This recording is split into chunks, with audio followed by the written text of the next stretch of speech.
네, 코리안 마이스 엑스포 2020 컨퍼런스의 두 번째 세션을 시작하도록 하겠습니다. 아마 온라인으로 참여하시는 분들 중에는 방금 들어오신 분들도 계실 것 같은데요. 다시 한번 인사드리겠습니다. 저는 진행을 맡은 이주희입니다. 반갑습니다. 네, 오늘부터 이틀간 열리는 컨퍼런스는 코로나19 이후 마이스 산업의 전망이라는 주제로 진행이 되고 있습니다. 앞서 첫 번째 세션에서는 글로벌 플랫폼 기업인 구글과 또 마이크로소프트에서 트래블 부문을 총괄하고 계시는 분들의 이야기를 들어봤습니다. 오늘 두 번째 세션에서는 마이스 산업의 도전과 변화를 만드는 미팅 테크놀로지라는 제목으로 마이스 테크놀로지에 관한 이야기를 나눠볼까 합니다. 그러면 이번 세션의 좌장님을 소개해드리도록 하겠습니다. 좌장이신 이창현 전시 컨벤션 경영연구소 소장님께서는 중앙정부와 또 지자체 마이스 산업 정책 수립은 물론 컨벤션 센터 건립, 국제회의 유치 전략 수립, 전시회 국제화 전략 수립 등 다양한 마이스 전반의 연구를 진행해 오셨으며 특히 최근에는 미팅 테크놀로지 기술 동향 및 수요 연구 프로젝트를 수행하고 계십니다. 네, 그러면 여러분 이창영 경영연구소 소장님을 큰 박수로 맞이해 주시기 바랍니다.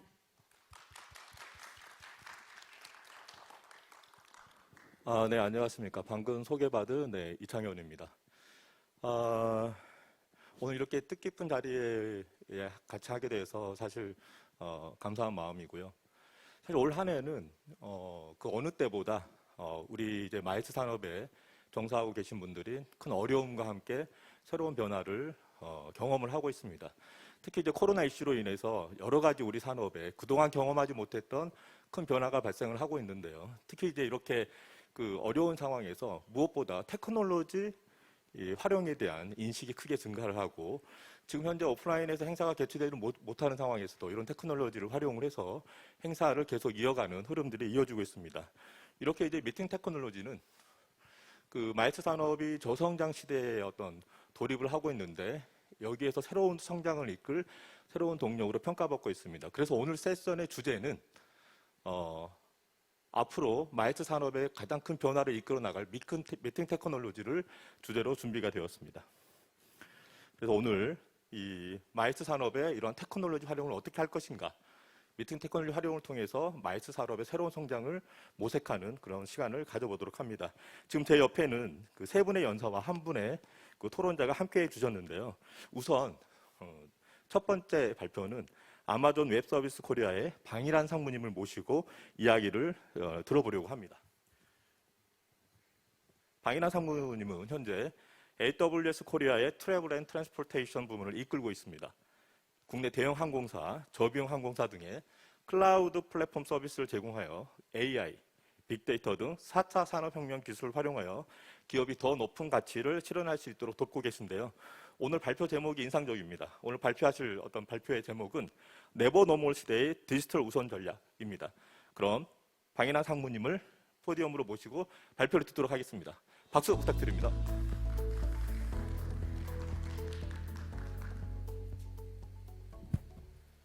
안녕하세요.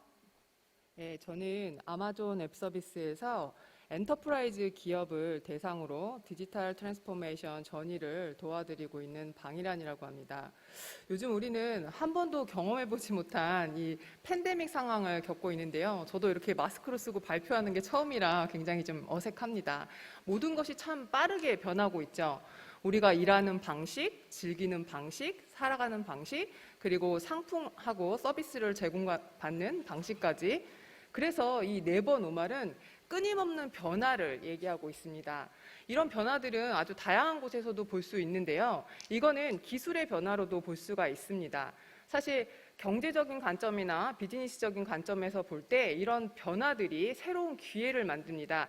그래서 오늘 이 시간에는 그 변화의 중심이 되고 있는 디지털 우선 전략과 다른 기업들이 어떻게 그런 디지털 사례들을 적용하고 있는지 한번 살펴보도록 하겠습니다.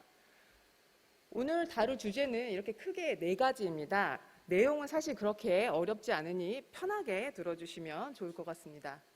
우선 인더스트리 오버뷰하고 트렌드를 잠깐 살펴보겠는데요. 이 글로벌 여행 관광 산업과 이 마이스 산업의 정의를 잠시 살펴보면 마이스 산업은 큰 범주에서는 여행 관광 산업에 포함은 되어 있지만 하지만 그 전체 시장의 약 8% 정도를 차지하고 있는 굉장히 이제 니치 시장입니다.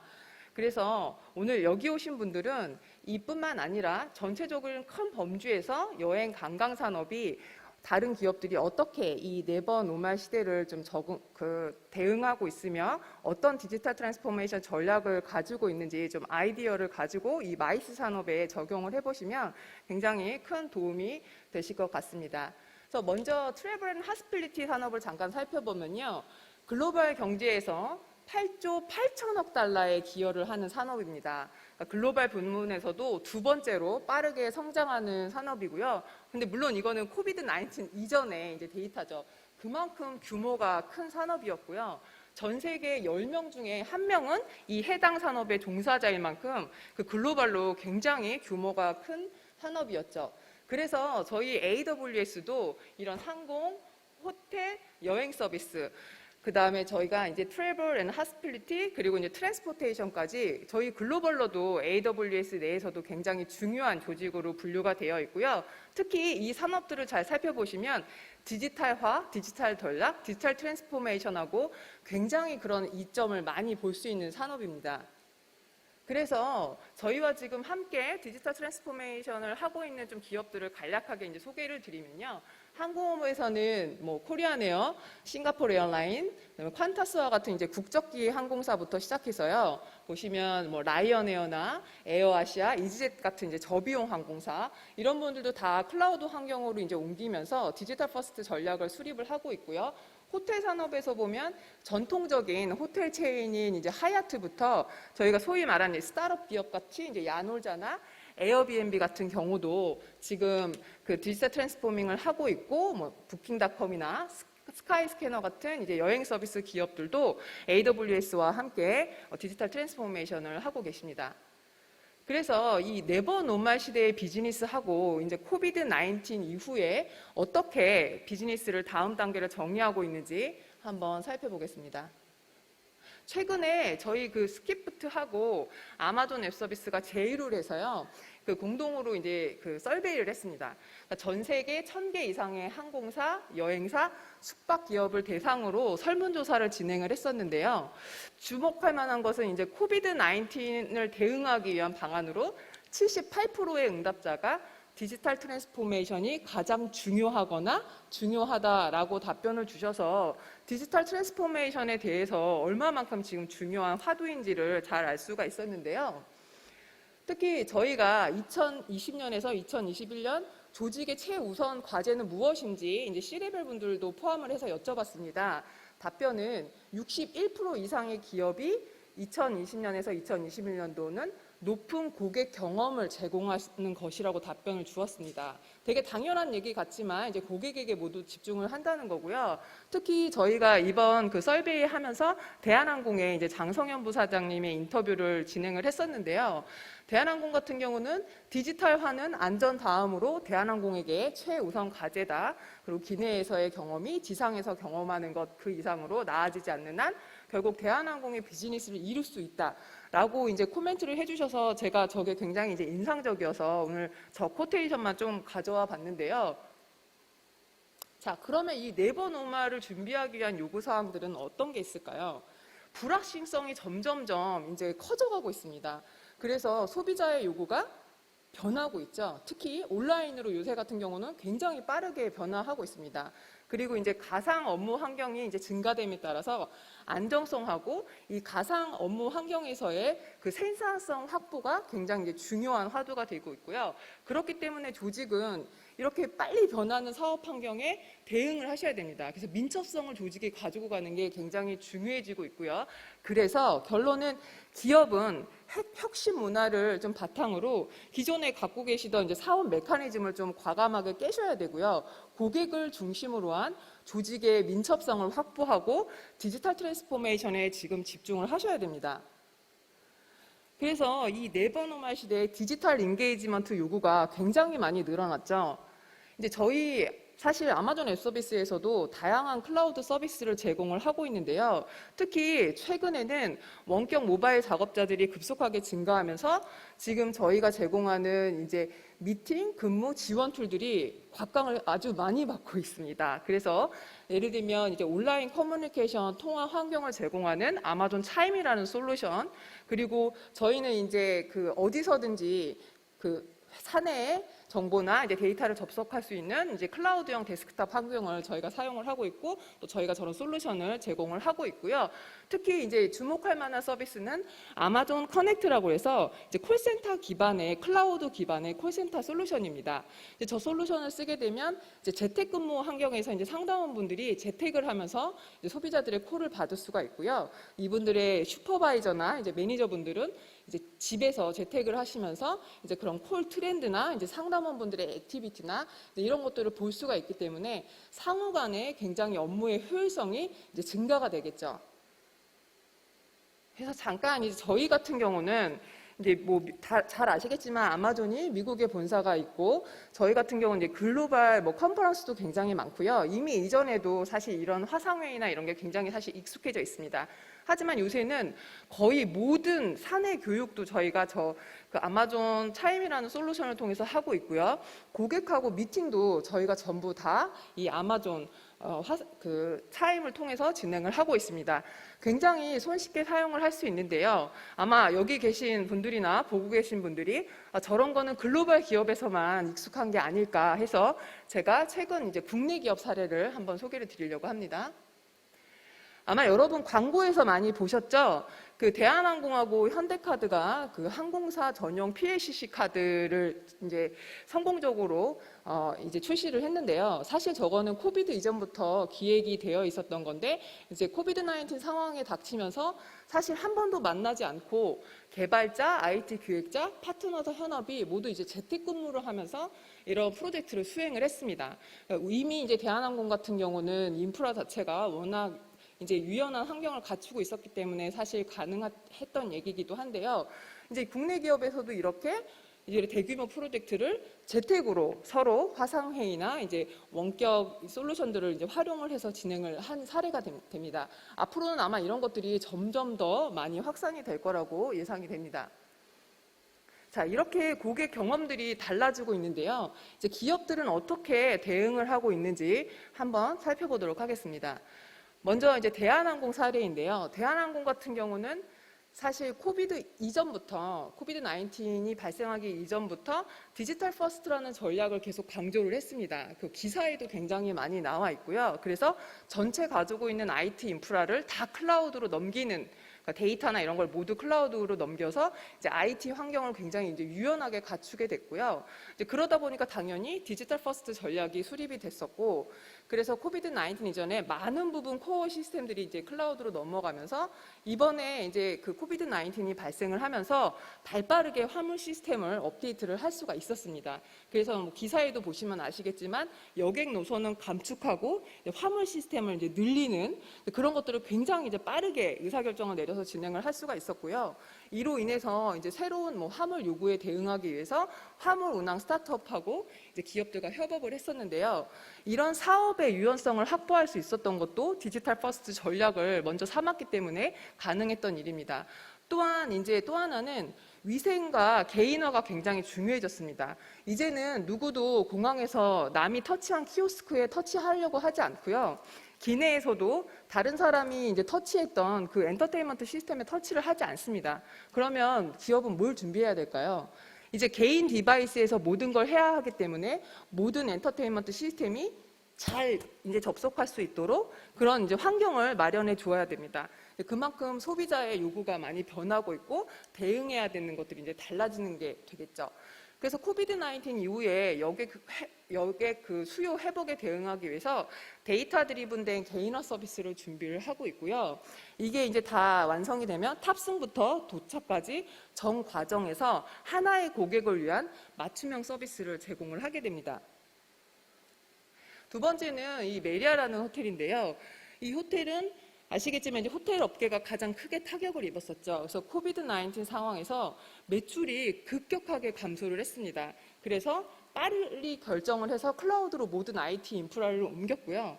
그 옮기는 것만으로도 지금 보시면 운영 비용이 40% 이상 비용 절감 효과를 가지고 왔습니다. 그리고 아까 이제 말씀드렸던 그 아마존 커넥이라는 콜센터 시스템을 도입을 해서요. 클라우드 환경으로 근무 환경을 이제 마련해 줌으로써 인력 운영 효율화를 같이 또 얻을 수가 있었죠. 그래서 이제 무인 체크인 시스템을 도입해서 빠른 체크인 지원하고 대면 접촉을 최소화해서 안전한 숙박을 지원하게 되면 고객 경험을 당연히 이제 강화할 수 있게 됐겠죠. 자, 이번에는 좀 전통적인 이제 하얏트 호텔 체인이죠. 하얏트 같은 경우는 사실 대한항공과 마찬가지로 그 코비드-19 이전에 그 빅데이터 기반의 개인 추천 그 시스템을 구축을 했었고요. 그를 통해서 상반기에만 수익이 약 4천만 달러 상승을 했었습니다. 그래서 개인화된 부가 서비스하고 객실 추천을 통해서 고객 충성도 제고와 이제 경쟁력을 강화할 수 있었고요. 호텔의 이제 핵심 운영 최적화로 고객 경험을 이제 향상시킬 수가 있었습니다. 이제 마지막 사례는 사실 이제 야놀자인데요. 야놀자 같은 경우는 이제 본인들을 테크놀로지 기업이라고 소개를 하고 있습니다. 저희가 이제 스타트업이라고 인식을 하고 있지만 지금 기업 가치는 굉장히 이제 높아졌고요. 여기 같은 경우는 지금 그 고객의 얼굴 인식을 통해서 실시간 체크인 프로세스를 제공을 하고 있고요. 그래서 이제 블록체인을 통해서 고객 정보를 강화하고 있습니다. 또 IoT 서비스를 통해서 고객 어메니티 선호 데이터를 수집해서요. 맞춤형 어메니티를 제공해서 이제 운영 비용을 감소하고 있고요. 또 IoT 서비스를 통해서 그 실시간 객실 현황 데이터를 수집을 하고 있습니다. 그래서 맞춤형 객실 이제 설정을 제공하고 있고요. 이제 이로 인해서 보면 인근 비언택트 호텔 대비해서 언택트 호텔 매출이 평균 11%가 상승을 했고요. 예약률이 평균 7.3% 상승한 거를 좀 볼 수가 있습니다. 제가 이제 좀 빠르게 설명을 드렸는데요. 결론을 맺어보면 그러니까 기술 발전을 포함한 시장 변화에 대한 인지하고 이해가 필수적인 기업의 지금은 이제 생존 전략이고 성장의 기회가 되겠습니다. 그래서 이렇게 민첩하게 기술 혁신을 활용해서 적기적시에 시장 변화에 대응하는 것이 정말 중요한 키가 되겠고요. 위기 및 재앙 상황에서 이 효과적인 리더십을 새로운 환경에서도 이제 살아남기 위해 조직을 변화시키고 역량을 구축하는 것이 굉장히 중요한 이제 요구 사항이 될 것 같고요. 여러분도 예상하시겠지만 이제 코로나가 지나가게 되면 기존에 있는 수요가 회복되는 게 아니고요. 기존에 없었던 수요들이 아마 폭발적으로 증가를 할 걸로 저희는 예상을 하고 있습니다. 그럴 때 미래의 지금 수요를 여러분들이 이제 예측하셔서 혁신의 동력을 마련하실 수 있도록 이 세션이 조금이나마 도움이 되셨으면 바라고요. 마치도록 하겠습니다. 경청해 주셔서 감사합니다. 네, 강인한 상무님의 발표 잘 들었습니다. 다시 한번 박수 부탁드립니다.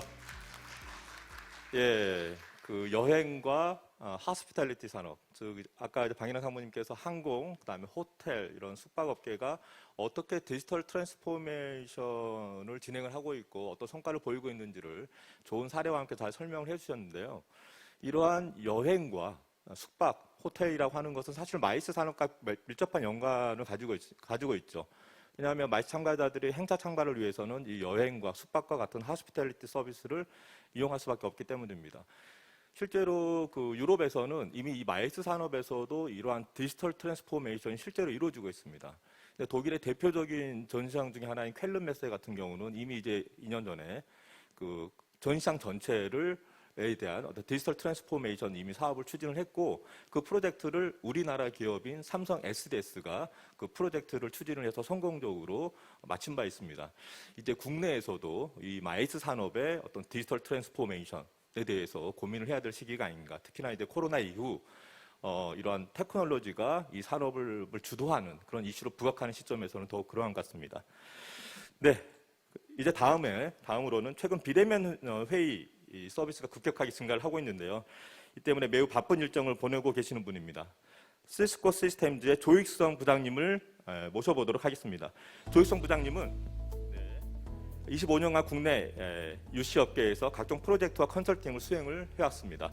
현재는 시스코 시스템즈의 협업 사업 부문의 전략 수립과 실행을 담당하고 계시는데요.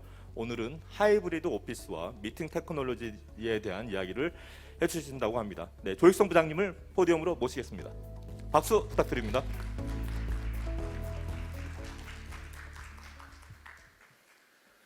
안녕하십니까. 소개받은 조익성이라고 합니다. 자, 시간이 15분밖에 없으니까 빨리빨리 진행을 하도록 하겠습니다.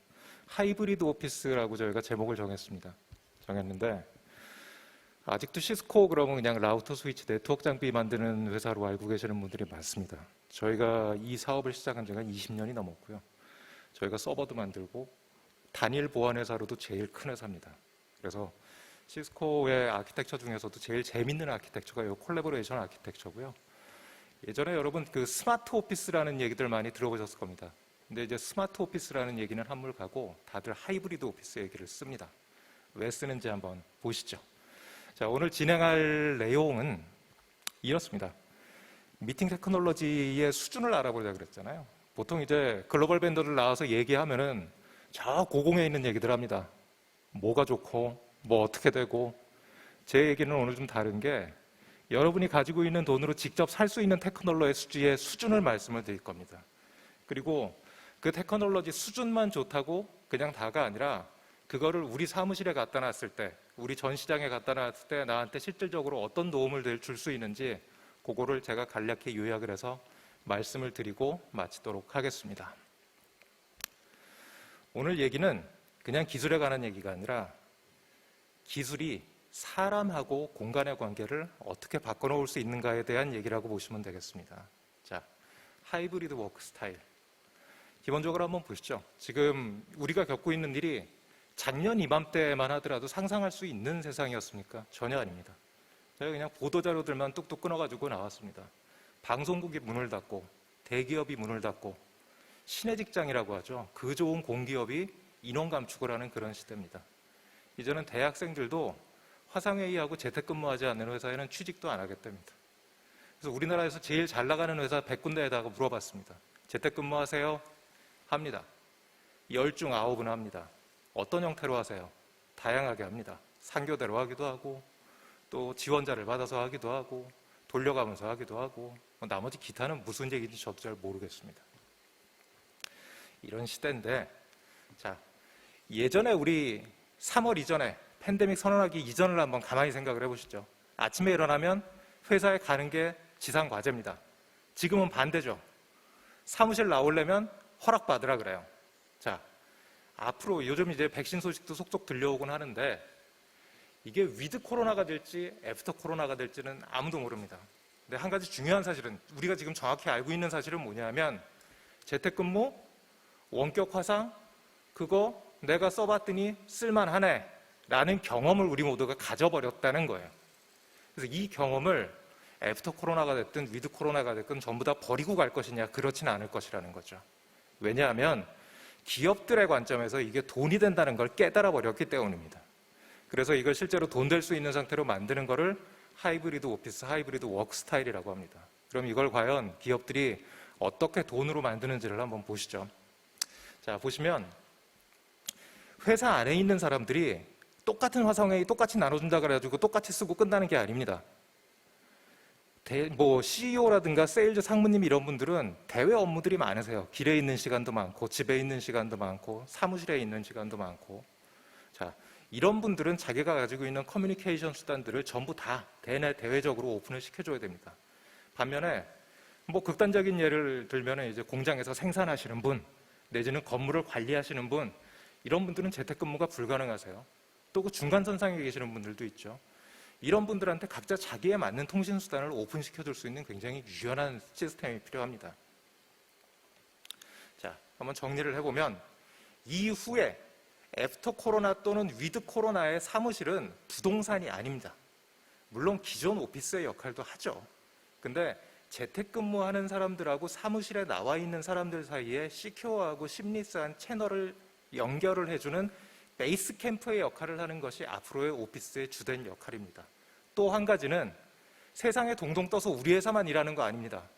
재택근무하는 사람, 우리 회사 밖에 있는 사람, 회사 안에 있는 사람, 플러스 우리가 납품하는 회사, 우리한테 납품하는 회사, 또는 우리하고 협력하는 회사, 외부에 있는 사람들도 자유롭게 똑같은 시큐어한 채널을 연결을 할 수가 있어야 됩니다.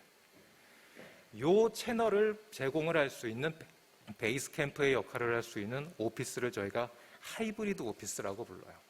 자, 그러면 이론적인 건 여기까지 하고, 그러면 우리가 돈 주고 살 수 있는 미팅 테크놀로지가 어느 정도 수준까지 와 있는지 제가 한번 알려드릴게요. 요즘 보면 굉장히 많은 화상 소프트웨어들이 존재를 합니다. 웹엑스만 있는 게 아니라 뭐 줌도 존재를 하고 MS 팀스도 존재를 하고 블루진도 있고 여러분들 모르는 수백 가지의 시스템들이 지금 업계에 존재를 합니다. 근데 시스코의 웹엑스는 약간 그들하고 달라요. 뭐가 다르냐? 이렇게 생각을 하시면 됩니다. 서울에서 부산까지 가는데 어제는 소달구 끌고 갔습니다. 어쨌든 갔으니까 돼요. 쌀1가마 들고 갔습니다. 근데 계속 왔다 갔다 하다 보니까 사업이 커져요. 쌀을 10가마, 20가마, 100가마를 날라야 되고 전에 10시간 걸리던 거를 1시간 만에 날라야 됩니다. 그럼 이거 가지고는 안 되죠. 웹엑스 같은 경우에는 그거보다 더 높이 올라갈 수 있는 수단들을 제공을 합니다. 어떤 거를 제공을 하느냐? 여러분들 익히 아시는 모바일에서 돌아가는 소프트웨어, PC 맥에서 돌아가는 소프트웨어들 물론 있어요. 그런데 거기에 시스코가 직접 생산하는 전문적인 화상 장비, 걔네들이 어느 정도까지의 수준의 기술을 보여주는지는 제가 바로 뒤에서 말씀을 드릴게요. 그런 제품군들이 존재를 하고 플러스 또 그런 시스템들하고 요 앱을 이용을 해서 우리 회사 안에 있는 시스템과 연동을 할 수 있는 여러 가지 개발 환경, 그 궁극적으로는 이런 환경을 다룰 수 있는 엔지니어들의 집합을 지칭을 하는 에코시스템까지를 통칭을 해서 웹엑스라고 부릅니다.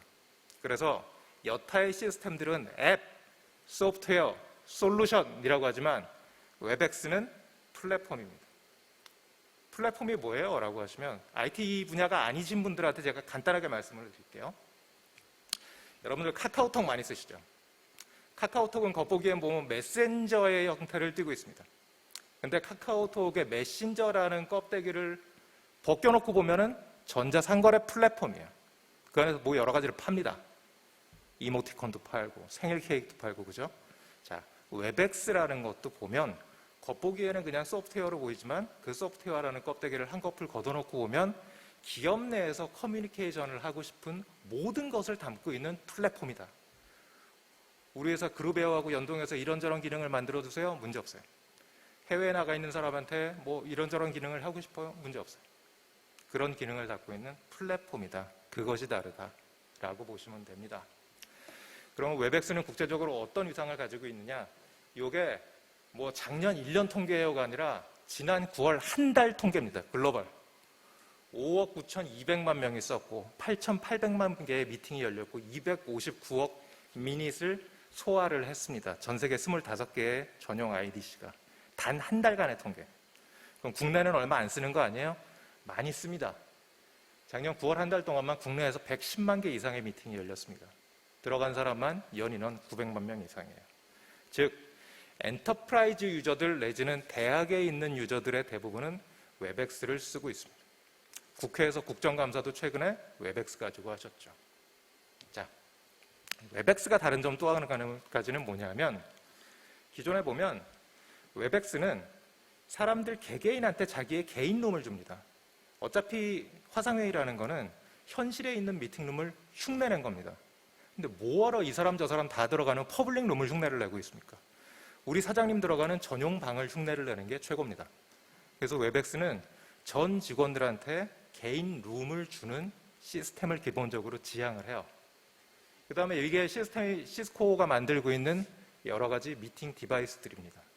시스코가 디스플레이까지 전부 일체를 유지보수하는 제품들이 우상단에 있는 4개의 제품들, 룸 시리즈라는 거, 그 밑에 있는 룸키 시리즈 4가지, 그 다음에 데스크탑에 올려놓을 수 있는 데스크 프로. 저거는 그냥 핸드캐리가 가능할 정도의 사이즈예요. 그 다음에 왼쪽 거는 100명이건 1000명이건 10,000명이건 들어와가지고 서로 자료를 올려놓고 그 자료 위에다가 서로 아이디어를 나눌 수 있는 전자 칠판까지 겸하고 있는 시스템입니다. 제일 큰 거는 85인치예요. 그리고 요건 현존하는 미팅 시스템 중에서 가장 비싸고 가장 좋은 장비라고 보시면 됩니다. 웹엑스 파노라마. 국내에는 아직 들어오지 않았는데 내년 초가 되면 저희가 시스템을 본격적으로 런칭을 할 예정으로 있습니다. 자, 그럼 이 시스템들은 어떤 기능을 가지고 있느냐? 간단하게 한번 보여드릴게요. 회의실에 들어가면 회의실에 들어온 사람이 몇 명인지 장비가 셉니다. 그리고 그 사람이 회의에 들어오면 그 사람이 누군지 명찰을 밑에다가 달아줘요. 여러분들 미국 사람들 얼굴 보면 누가 누군지 구분 잘 못하시죠? 미국 사람들도 마찬가지입니다. 근데 이제 그러실 필요가 없어요. 회의에 들어가면 누군지 시스템이 알아보고 명찰을 달아주고, 또 어떤 기능이 있느냐? 간단하게 말씀을 드릴게요. 말하는 사람을 추적하는 거는 이미 옛날입니다. 모든 시스템들이 기본적으로 다 탑재를 하고 있어요. 저 같은 사람이 만약에 앞에서 강의를 하면서 왔다 갔다 하면 뒤돌아서 가지고 필기를 하는 시간도 있어요. 이거 카메라맨이 있는 것처럼 자동으로 추적을 해줍니다. 그리고 사람이 누군가가 자기 폰이라든가 노트북이라든가 태블릿 같은 거 들고 화상회의에 있는 회의실에 들어가잖아요. 그럼 화상회의실에 있는 장비가 내가 카메라 안에로 들어가지도 않았는데 누군지 압니다. 그리고 인사를 해요. 그리고 내가 말로 명령을 내립니다. 내 회의 시작해. 그럼 알아서 시작을 합니다. 그리고 여러분 요즘은 그냥 리모컨 안 드려요. 10인치짜리 태블릿을 하나씩 드립니다. 그 안에 커튼, 조명, 기타 등등 모든 컨트롤 기능 다 통합을 하실 수 있고요. 그 가상의 룸 하나당 1000명씩 들어갈 수 있습니다. 우리가 회의하는 거, 사장님 훈시하시는 거, 유튜브 라이브나 아니면 페이스북 라이브 같은 게 연동을 하고 싶다 하실 수 있는 준비 다 돼 있고, 녹화, 배포하시는 거 다 돼 있고, 회의실 여러분 10명짜리 회의실 한번 들어가면은 사람들이 4명이 들어갔다라고 치죠. 띄엄띄엄 않습니까? 요즘은 그렇게 앉을 수도 있지만 보통 이렇게 모여 앉아요. 그 사람들만, 다른데 빈 공간 말고 사람들 모여있는 공간만 이렇게 딱 띄어가지고 상대방한테 전송을 합니다. 베스트 오버뷰라고 해요. 말 그대로 여러분들이 화상회의 시스템에서 상상할 수 있는 모든 거를 다 합니다. 그럼 이거를 사무실에서 어떻게 이용을 하느냐, 베이스캠프로 어떻게 응용을 할 수가 있느냐. 사무실을 인테리어 해가지고 화상회의 장비를 막 놓고 이런 뭐 몇 달 동안 사무실 못 쓰고 이런 거 필요 없습니다. 굉장히 저렴한 장비는 몇백만 원 수준부터 시작을 해요. 아, 그러면 다른 솔루션 사가지고 웹캠 놓는 게 훨씬 싸지 않아? 라고 생각을 하시죠. 그렇지 않습니다. 웹캠 10만 원짜리 사가지고 노트북에 달아가지고 한번 놔보세요. 이 사람 저 사람 다 만지고 사람들 가가지고 고치는 시간이 더 걸립니다. 이 장비는 말만 가지고 동작을 시키실 수가 있어요. 여러분이 회의실에 들어가기만 하면 동작을 할 수가 있습니다. 이런 조그만 시스템을 여러 군데에 배치를 하는 거예요. 테이블을 책상 중간중간에 놓는 걸로 충분합니다. 그거를 저희가 허들룸이라고 불러요. 그러면 사무실 중간에서 얘기하면 사람 잡음 같은 거 많이 들어가지 않을까? 저희가 최근에 베블랩스라는 회사를 하나 인수를 했습니다. 이거는 그냥 노이즈 감쇄 기술이 아니라 믹싱하는 과정에서 사람의 목소리하고 우리가 타이프 치는 소리, 종이 부스럭거리는 소리 자체를 분리를 해버려요. 그래서 화상회의 보통 쓸 때 보면은 자기 발언 끝나고 나면 뮤트 버튼 누르지 않습니까? 그러실 필요 없습니다. 그냥 회의하시면 돼요. 이 정도 수준까지 시스템이 올라와 있습니다. 그럼 이걸 어디에 쓰시면 좋겠느냐? 제가 간단한 아이디어를 하나 갖고 와봤어요. 이렇게 한번 생각을 해보시죠. 우리가 코엑스 전시룸 한 C룸 정도 되는 전시회를 합니다.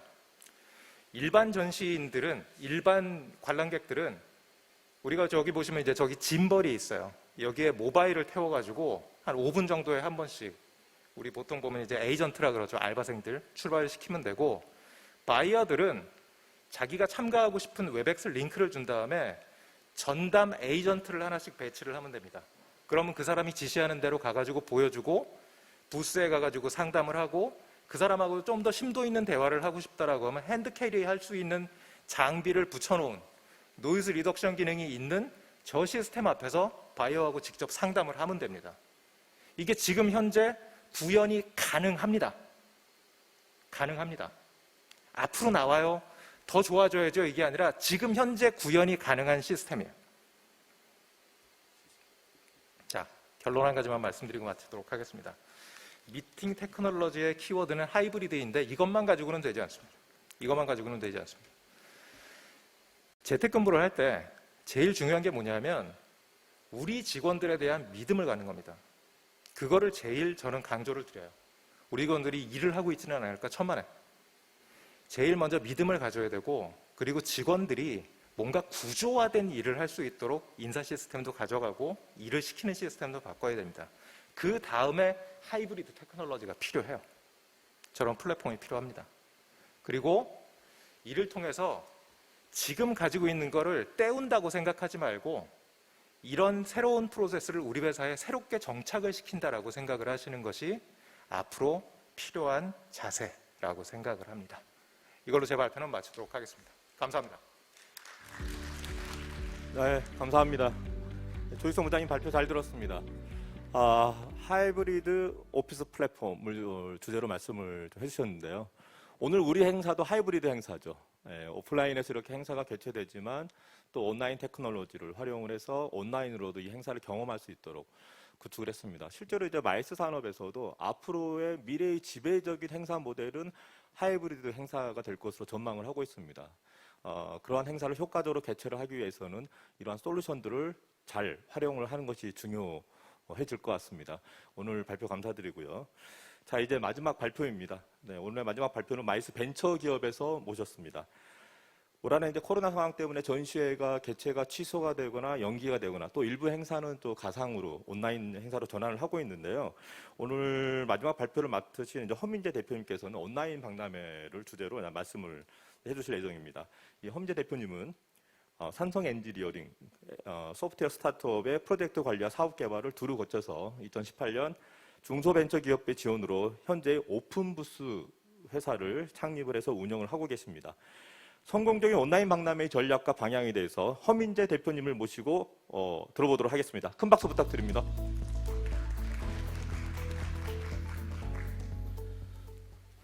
네, 안녕하세요. 온라인 박람회 새로운 경험의 시작이라는 주제로 발표를 진행할 오픈부스의 허민재 대표입니다.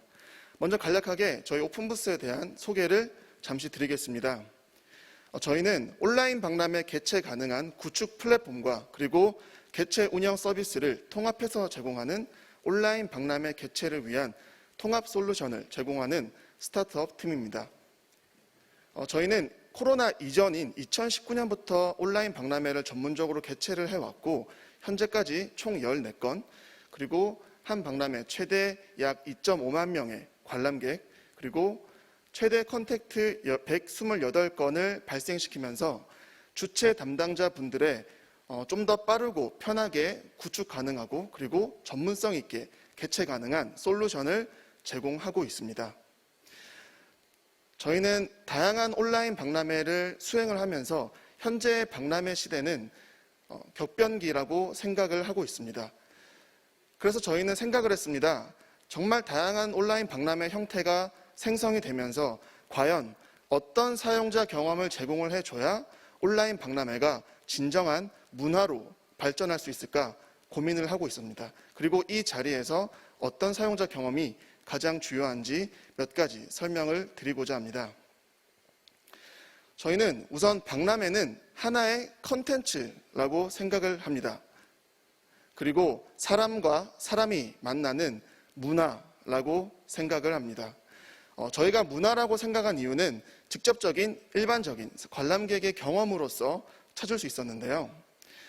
저희는 박람회장에 가서 부스에서 정보를 얻기도 하지만 박람회장에서 세미나도 참석을 하고 새로운 사람과 인사도 하고 팀원들과 약속을 하고 커피도 마시고 다양한 활동과 경험을 합니다. 그리고 그러한 활동과 경험들이 하나의 문화로 되어 있습니다.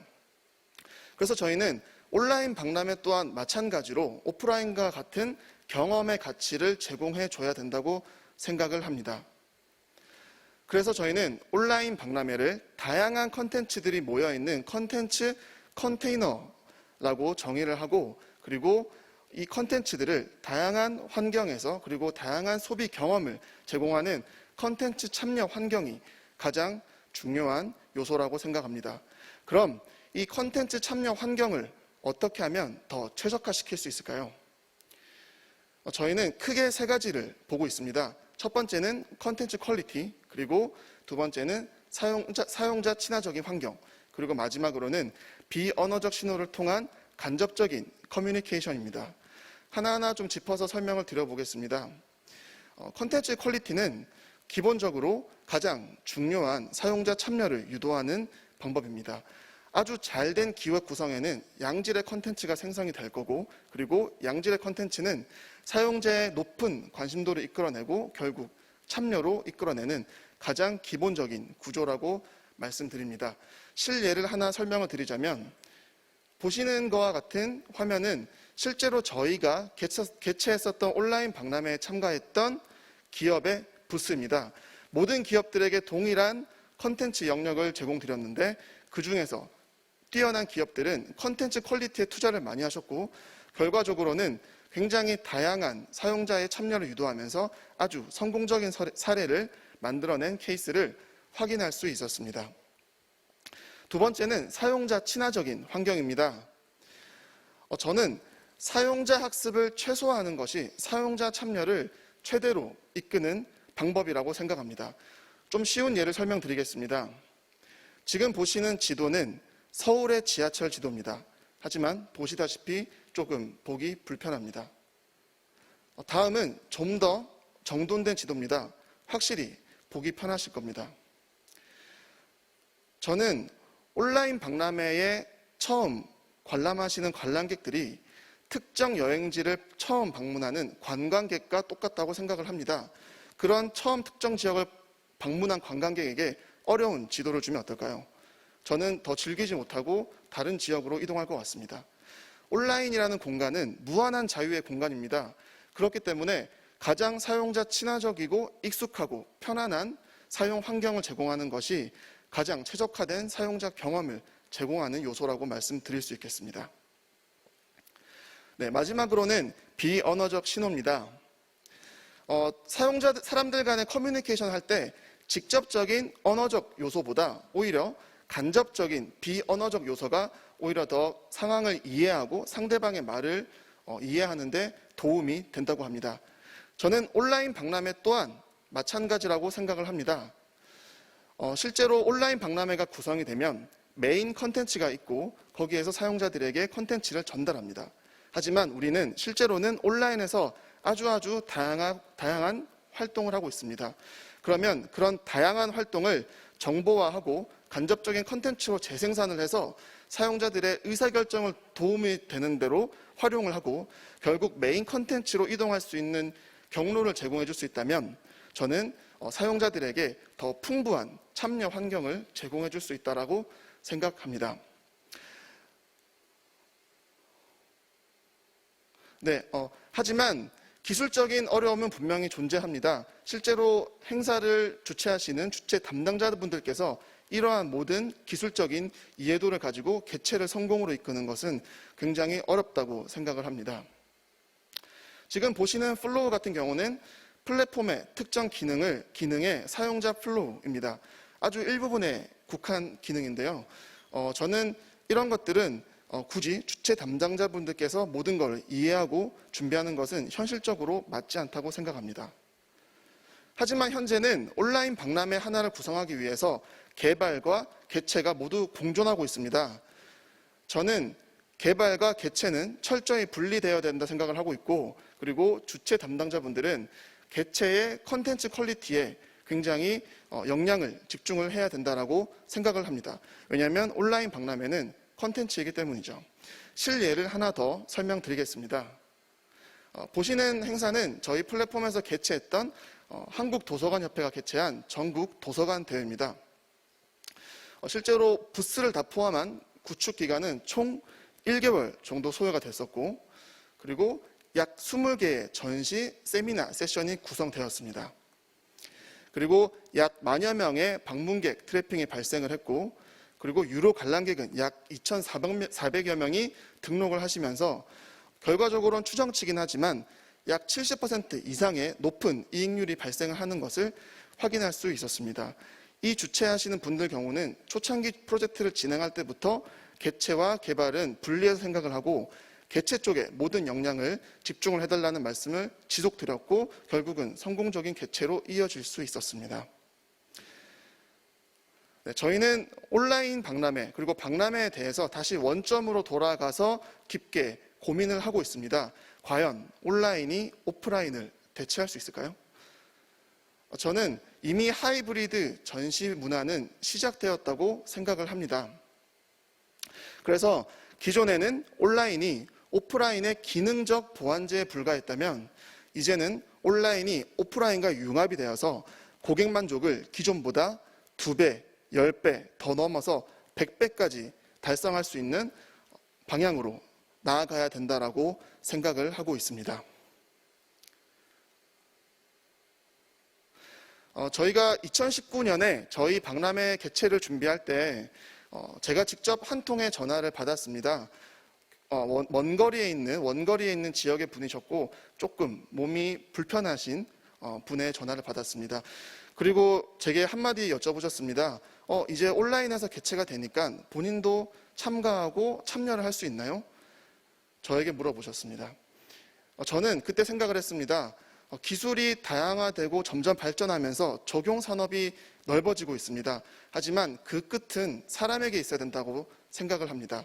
지금 전시 박람회 문화도 하이브리드로 진행이 되면서 결국은 사람으로 향해야 되고 오프라인이 불편했었던 모든 분들이 이제는 더 넓게 참여하고 같이 즐길 수 있는 방향으로 나아가야 된다고 생각합니다. 이상 오픈부스 허민재 대표였습니다. 감사합니다. 예, 허민재 대표님 발표 잘 들었습니다. 네, 온라인 박람회를 주제로 잘 말씀해 주셨는데요. 실제로 이제 오프라인에서 많은 전시회를 취소되다 보니까 온라인에서 전시회를 개최하는 방안에 대한 논의들이 많이 이루어지고 있습니다. 저도 이제 온라인 전시회 그 운영 TF에 참여를 하고 있기도 한데요.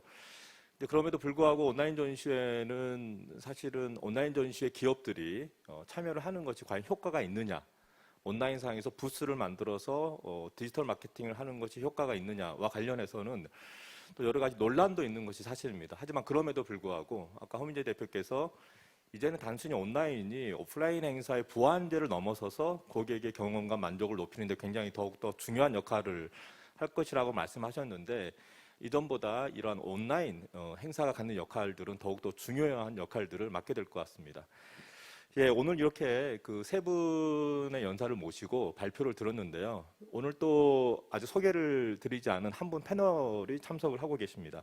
오늘 이 자리 제일 오른쪽에는 코맥스 플래닛의 김택주 대표님도 토론자로 참여를 해주셨는데요. 잠깐 인사드리겠습니다.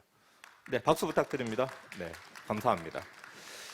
예, 오늘 이제 세 분의 발표를 마치고 질의응답 시간을 갖도록 하겠는데요. 오늘 세 분이 각각 의미 있는 주제를 가지고 발표를 해주신 것 같습니다. 여기 계신 방일환 상무님께서는 디지털 트랜스포메이션을 주제로 좀 발표를 해주셨죠. 그러니까 여행과 또 하스피탈리티 쪽에서 어떻게 디지털 트랜스포메이션이 이루어지고 있는가. 그리고 이제 조익성 부장님께서는 그 하이브리드 솔루션을 가지고 설명을 해주셨습니다. 사실 그 시스코 시스템즈는 기업 비즈니스 솔루션 분야의 세계적인 어떤 기업이죠.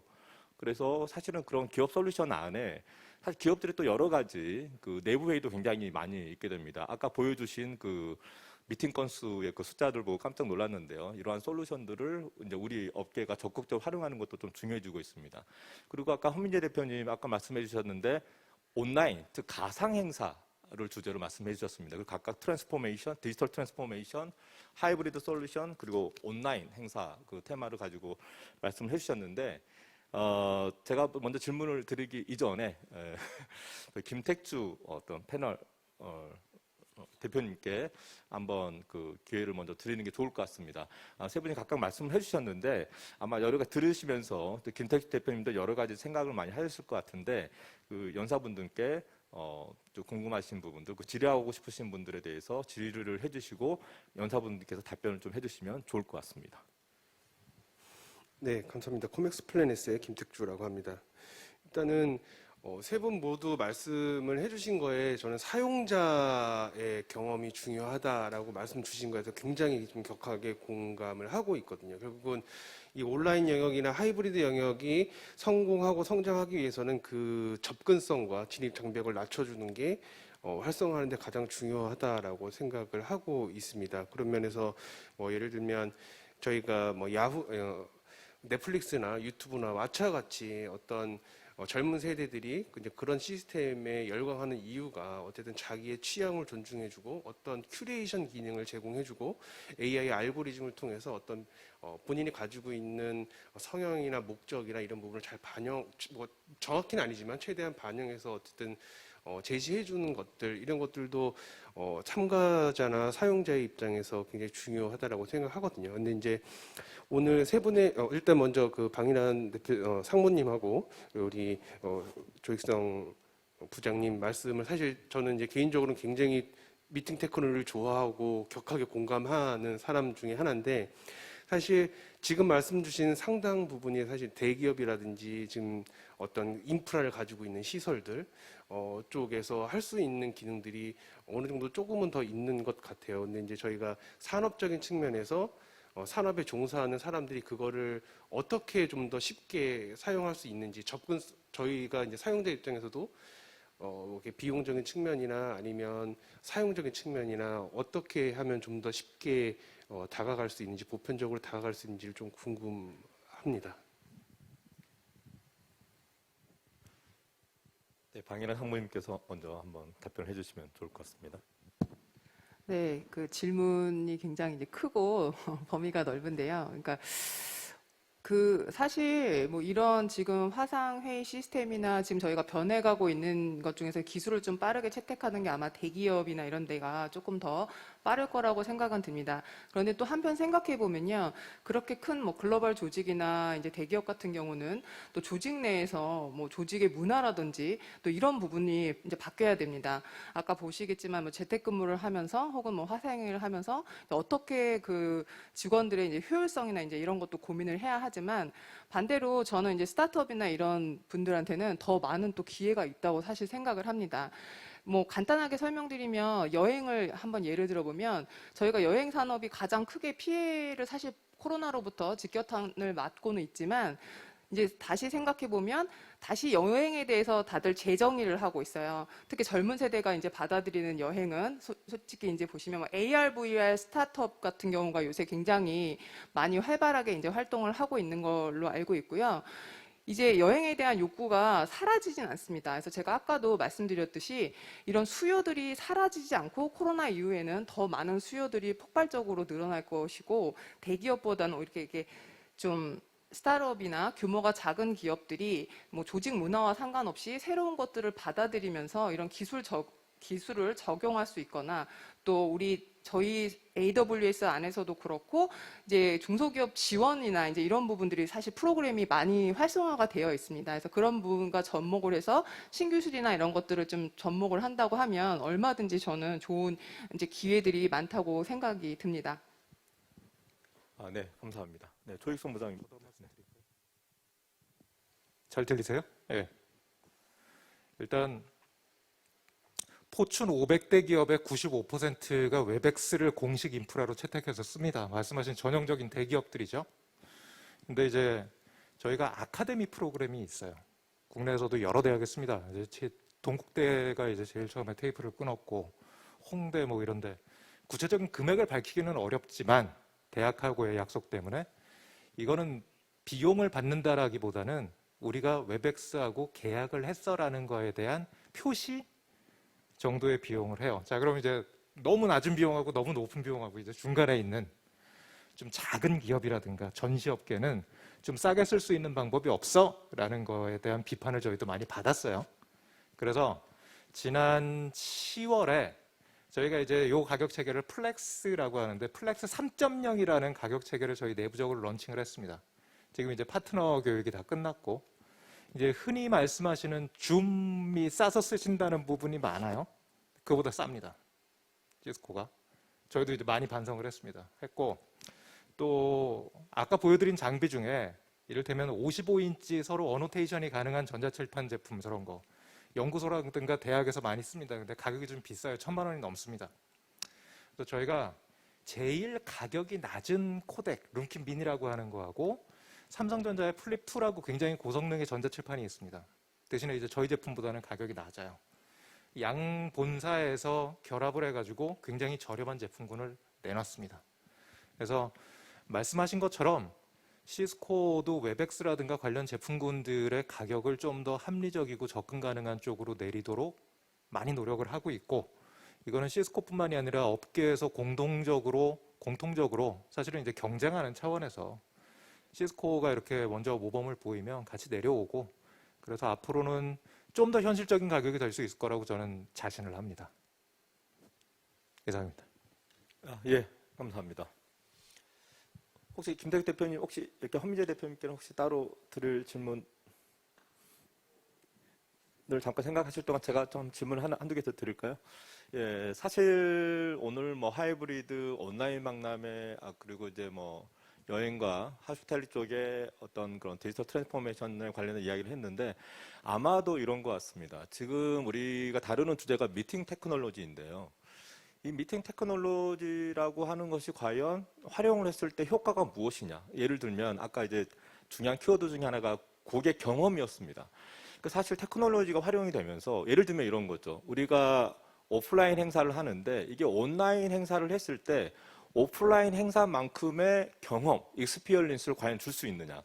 예를 들어서 우리가 공연 콘서트라고 하게 되면은 현장에 있는 그 느낌을 온라인을 통해서는 사실은 제대로 느끼기는 좀 어려운 부분들이 있습니다. 사실 그런 의미에서 이 면대면 행사를 가상 행사가 대체는 할 수 없을 것이다. 라는 생각을 이제 전반적으로 공통점인데 그럼에도 불구하고 지금 면대면 행사, 대면 행사를 적극적으로 개최할 수 있는 환경이 아니기 때문에 이러한 테크놀로지 활용을 통해 가지고 지금 현대의 어떤 그런 대면 행사를 통해서 거두기 어려운 그런 부분들을 어떻게 극복할 것이냐 그런 게 이슈가 되는 것 같습니다. 예를 들면은 지금 사실은 이동 제한 때문에 해외에서 참가자들도 못 오고 해외에서 전시회를 할 때 기업들도 참가를 못 합니다. 자, 그러면 그런 것들 없이 그냥 우리끼리 작게만 할 거냐?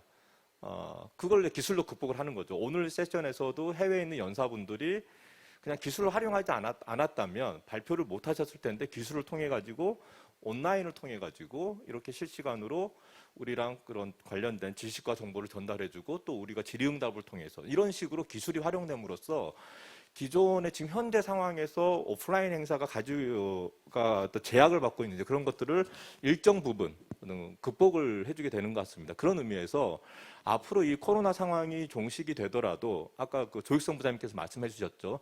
다시 이전처럼 돌아갈 것이냐. 이미 우리는 디지털에 대한 경험들을 가지고 있는데 그리고 이걸 통해서 일정 부분 효과도 누리고 있는데 그래서 다시 우리가 돌아가더라도 고잉 백 하는 게 아니라 고잉 포워드가 될 것이다. 돌아가더라도 다시 어떤 이전과는 다른 형태가 될 것이다. 그런 의미에서 아마 하이브리드 행사가 지배적인 모델이 될 것이라고 이야기들을 좀 하고 있습니다. 그런 의미에서 사실 이제 우리 마이스 업계도 그동안은 어떤 그런 우리가 이슈를 다루거나 하는 것들이 어떻게 하면 행사를 많이 유치할까? 참가자를 많이 유치하고 개체를 확대할까? 이제 그런 논의의 어떤 국한되어 있었다면 많은 담론들이 거기에 있었다면 이제는 행사를 개최하는 방식을 어떻게 해야 될 것인가? 라고 하는 논의로 올라가는 것 같습니다. 실제로 이 미팅 테크놀로지는 유럽과 북미가 주도하고 있습니다. 얼리 어답터인 거죠. 기술의 조기 수용자입니다. 사실 우리는 이 코로나 전까지만 하더라도 그런 테크놀로지 수용에 있어서 가장 뒤처져 있었는데 이 코로나 때문에 이 기술 활용에 대한 인식이 이제 많이 크게 증가했고 또 여러 가지 다양한 분야에서 일정 부분 관련을 맺고 활동하시는 세 분께서 참여를 해주셨는데 네, 제가 좀 질문을 저도 잠깐 드려보게 되면 결국은 이런 테크놀로지 활용을 통해서 기존의 이 마이스 산업의 어떤 새로운 성장을 어떻게 모색할 것인가. 기존의 오프라인에서만은 성장이 정체되었는데 어떻게 할 것인가. 그게 좀 이슈가 되고 있는 것 같습니다. 그래서 이 마이스 산업은 사실은 구성 요소를 보게 되면 행사를 주최하는 주최기관이 있고 그리고 또 이러한 송도 컨벤시아와 같은 컨벤션 센터와 같은 인프라가 있고 또 행사를 기획 운영을 해주는 그런 PCO와 같은 전문 기획회사들이 있고요. 또 관련된 여러 가지 장비들을 공급을 해주는 그 서비스 컨트랙터들로 구성이 돼 있고 또 행사 참가자가 참가를 하기 위해서는 우리가 이제 연관 산업이라고 하는데 아까 말씀하셨던 여행, 하스피탈리티, 그다음에 F&B, 식음료 이런 여러 산업들이 연관되어 있는데 이러한 이 마이스 산업의 구성을 생각을 해봤을 때 우리 산업도 다른 산업과 마찬가지로 아까 이제 방일환 상무님께서는 대한항공 같은 항공사가 어떻게 디지털 트랜스포메이션을 하고 있는가, 그다음에 글로벌 호텔 체인들이 어떻게 하고 있는가 그리고 어떤 효과들을 누리고 있는지 말씀을 해주셨는데 이러한 관점에서 우리 마이스 산업도 다른 산업과 마찬가지로 이 디지털화 혹은 디지털 트랜스포메이션에 대한 관심과 이제 시도가 이제 필요할 수밖에 없는데요. 물론 이제 대면 행사를 무시하는 것이 아니라 이게 가진 제약 요소를 극복하고 성장 정체에 대한 지금 현재의 산업에 있어서 새로운 성장 동력을 확보를 하기 위해서 그러한 동향들이 필요할 것 같은데 어떤 그 하이브리드 솔루션과 같은 그런 기술, 테크놀로지 혹은 이런 다른 업종에서 진행되는 디지털 트랜스포메이션이 이 마이트 산업에서는 어떤 형태로 진행이 될 수 있을지 한번 말씀을 해주시면 좋을 것 같습니다. 네. 네. 준비되시는 분부터. 네. 제가 도익성 부장님. 네. 네. 일단 질문 주신 거에 저희도 이제 10분 공감을 하고요. 테크놀로지하고 마이스를 결합을 한다라고 봤을 때 지금 현재 우리가 가지고 있는 테크놀로지만 가지고는 마이스 산업이 가지고 있는 모든 영역을 커버하는 데 분명히 무리가 있습니다. 그거는 확실히 사실입니다. 왜냐하면 우리가 눈으로 보는 것 외에 냄새를 맡거나 맛을 보는 것, 현지의 공기를 마시는 것은 지금 현재의 테크놀로지는 커버할 수 없습니다. 그러면 지금 현재 우리가 할 수 있는 것은 오직 보는 것, 듣는 것이거든요. 이거를 어떻게 기존과 달리 극복을 할 수 있는가에 집중을 하는 게 현재로서는 가장 현명한 답이 아닐까라고 생각이 듭니다. 예를 들면 요즘 이제 그 시청각의 규격이 풀 HD를 넘어서 4K, 8K로 넘어갑니다. 저도 눈이 안 좋아서 이 안경을 씁니다만 8K 디스플레이를 가까이서 보면요. 내가 현지에 가서 눈으로 보는 것보다 훨씬 잘 보입니다. 귀로 듣는 것도 내가 가지고 있는 이런 그냥 맨 귀로 현장에 가서 듣는 것보다 필터링된 소리를 듣는 것이 훨씬 잘 들릴 수도 있어요. 이를테면 테크놀로지는 이 정도 수준까지 왔다는 거죠. 하지만 냄새 맡고 맛보는 거는 현재까지는 테크놀로지로 커버를 할 수 없는 영역입니다.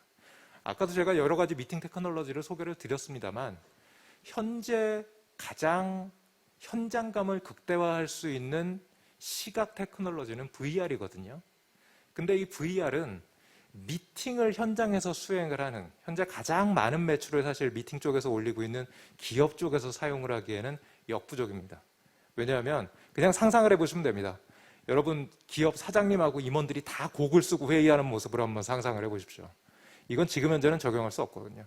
대신에 마이스 쪽에서는 적용이 가능하세요. 그러니까 지금 현재 나와 있는 미팅 테크놀로지의 극한과 연구실에서 개발되고 있는 여러 가지 미팅 테크놀로지를 결합을 하면 단순히 기업에서 사용하고 있는 미팅 테크놀로지를 우리가 차용해서 쓴다라기보다는 마이스를 위해서 사용할 수 있는 또 다른 영역의 미팅 테크놀로지가 나올 수 있는 여지가 충분히 있다고 저는 생각을 하거든요. 오늘 같은 경우에는 이제 시간도 부족하고 사실 여러 가지 준비가 부족해서 끝까지 말씀드리기는 어렵겠습니다만 그런 부분에 대해서도 해외에서는 상당히 많은 연구가 이루어지고 있는 걸로 알고 있고요. 그에 대해서는 나중에 다시 한번 깊은 논의를 할 수 있는 시간이 마련됐으면 좋겠습니다. 예, 감사합니다. 사실 이제 우리나라에서 같은 경우는 이제 해외 같은 경우는 미팅 테크놀로지에 관심을 갖고 기술이 개발된 지가 역사로 따져보면 30년 정도 됐다고 합니다. 예, 이제 사실 이제 우리는 이제 미팅 테크놀로지에 관심을 이제 많이 갖기 시작을 했는데 아직 우리는 시작점에 있는 것 같습니다. 우리가 이제 본격적으로 마이스 산업에서 테크놀로지 활용을 고민한 지가 얼마 되지 않았기 때문에 앞으로는 좀 더 많은 기술들이 아마 좀 진화가 돼서 이 산업의 성장이나 효과를 아마 높여줄 수 있을 까 생각이 듭니다. 혹시 방일환 산모님께서도 한번 좀 말씀해 주시면 좋을 것 같습니다. 네, 요새 보면 그래서 이제 기술도 기술이지만 요새 그 컨텐츠가 굉장히 그래서 중요해졌습니다. 뭐 온라인 강의도 많이 하고 뭐 저희 아이들도 이제 온라인으로 강의를 이제 듣기 시작했는데 옛날에는 뭐 그냥 유명한 학원을 보내려고 유명한 강사를 찾아서 가기도 했지만 결국은 이제 그 컨텐츠 좋은 컨텐츠가 있으면 사실 누구나 제약 없이 들을 수 있게 됐죠. 그래서 컨텐츠가 굉장히 중요하고 저희도 이제 회의 화상 기술을 활용을 해서 뭐 글로벌이나 이제 여러 고객사하고 미팅을 할 때 이 컨텐츠 준비를 굉장히 많이 하게 됩니다. 예전에 그냥 인퍼슨으로 대면 미팅을 할 때는 제 개인기로도 이렇게 좀 넘어가는 것도 있고 그런 게 많이 좀 차지를 했다면 요새는 정말 그 회의의 내용이 굉장히 중요하고요. 또 그러다 보니까 아까 시각적인 부분도 굉장히 중요하다고 생각해서 저희도 미팅을 할 때 이제 배경화면을 이제 바꾸기도 하고 하잖아요. 이제 자기 뭐 방 안에 있는 예전 같은 경우는 그냥 가끔 하기 때문에 뭐 책상이 보여지기도 하고 내 방이 이제 뭐 보여지기도 했는데 요새는 그만큼 미팅 기술이 많이 이제 발전을 하다 보니까 이제 뒤에 있는 컨텐츠들, 심지어 이제 내 배경 화면을 고르고 내가 뭐 해변가에서 이 업무를 하는 것처럼 느낌이 날 수도 있고요. 그런 것들이 사실은 되게 시각화에 대해서 많이 집중을 하게 되어 있습니다. 그래서 점점 더 아마 컨텐츠에 집중을 하게 될 것 같고요. 저는 사실 AR, VR이 굉장히 중요해질 것 같습니다. 특히 이제 지금 제가 종사하고 있는 이제 여행업에서는 이 특별히 여행을 가지 않아도 기내 서비스를 사실은 체험을 AR, VR을 통해서 이제 체험을 하게 되는 거죠. 이제 사실 저희가 이제 그런 프로젝트들을 사실 고민을 하고 있습니다. 여행에 대한 이제 아까도 계속 말씀드렸지만 갈망이 사람들이 크기 때문에 그런 것들을 이제 컨텐츠로 채워지는 거죠. 실제로 에어 뉴질랜드나 이런 데는 이미 그 AR, VR로 자기가 가고 싶은 데스티네이션을 셀렉트를 해서 뭐 기내식도 먹으면서 유사하게 지금 변해가는 환경에 맞춰서 제공을 하고 있기 때문에 이 미팅 산업도 이제 기술 플러스 그 위에 이제 컨텐츠에 좀 집중을 해서 컨텐츠와 이제 같이 이제 결합된 무언가가 나오게 된다면 아마도 이제 코비드에 의해 새로운 좀 수요가 많이 생기고 거기에서 지금 이제 니치 마켓이다 보니까 많이 이제 좀 저희가 찾아갈 수 있는 부분들이 생길 것 같습니다. 예, 감사합니다. 컨텐츠가 특히 중요하다고 말씀해 주셨는데 100% 전적으로 공감합니다. 실제로 해외에서도 어떤 미팅 테크놀로지 이슈가 나오거나 혹은 가상 행사에 대한 이슈가 나올 때마다 이런 표현들을 많이 씁니다. 컨텐츠 is 킹이다. 컨텐츠가 제일 중요하다. 그래서 사실은 이 온라인 상에서 디지털 콘텐츠를 어떻게 제공하느냐. 즉 그게 지향하는 바는 하나죠. 어떻게 하면 예를 들어서 고객 혹은 컨벤션 참가자에 대한 경험을 어떻게 높여주느냐. 네, 그런 부분들이 가장 중요한 이슈가 앞으로 될 것 같습니다.